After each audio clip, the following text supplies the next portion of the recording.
हाँ, तो चलिए अब हम लोग दूसरे सवाल को देखते हैं और इसको भी इजी तरीके से हम लोग जो है सॉल्व कर लेते हैं। ये भी बहुत आसान है, आप ध्यान से देखें इसको, वीडियोस को, और फिर अपने से सॉल्व करने की कोशिश करें। ठीक है, देखिए, ए लैडर 17 मीटर लॉन्ग, एक लैडर है जिसकी लंबाई 17 मीटर है। ठीक है, reaches the window of a building 15 meter above the ground, reaches the window of the building 15 meters above the ground, यानी कि लैडर जो है उसकी लंबाई 17 मीटर है।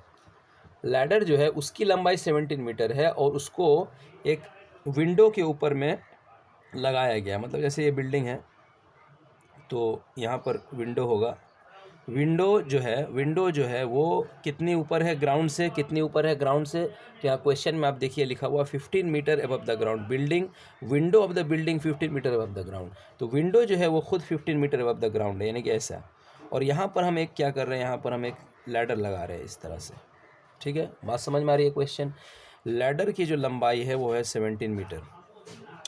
Find the distance of the foot of the ladder, foot of the ladder यानी कि ये फुट ऑफ द लैडर, यहाँ से डिस्टेंस निकालना है क्या, और फ्रॉम द बिल्डिंग, ये बिल्डिंग है, बिल्डिंग से फुट ऑफ द लैडर की डिस्टेंस को हमको निकालना है, यानी कि ये बेस निकालना है हम लोगों को। क्वेश्चन समझ में आया।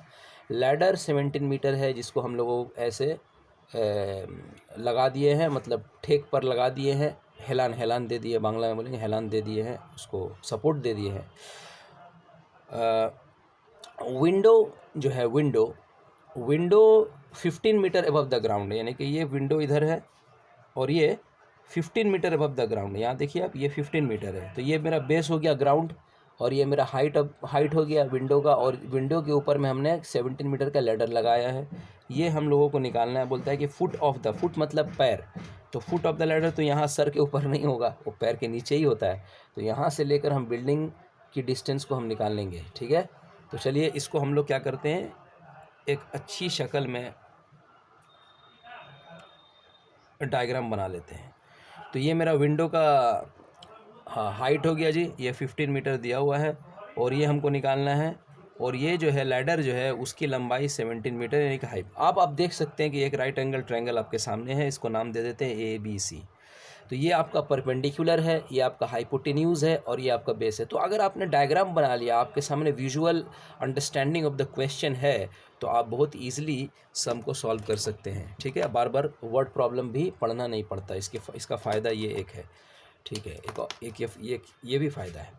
अच्छा, इसका मतलब ये हुआ कि हमको ये बेस निकालना है। बेस ही जो होगा वो डिस्टेंस, वो क्या होगा, distance of the foot of the ladder from the building होगा। तो यहाँ पर आप देखिए, इसको हम लिखेंगे यहाँ पर by Pythagoras theorem, by Pythagoras theorem, यानी कि वही h² = p² + b², एक ही थ्योरम है, उसको आप लिख दीजिए, जो वैल्यूज़ है डाल दीजिए। h हाइपोटेन्यूज़ ये 17 है, तो 17 का स्क्वायर हमने डाल दिया, p परपेंडिकुलर है, 15 का स्क्वायर डाल दिया, बेस हम नहीं जानते हैं, बेस को वैसे ही रखा। बेस हम नहीं जानते, जो हमको निकालना था, इसलिए हमने उसको ऐसे ही रखा। अब 17 का स्क्वायर जो होता है, आप 17 को 17 से मल्टीप्लाई कर लीजिएगा, वो 289 होता है।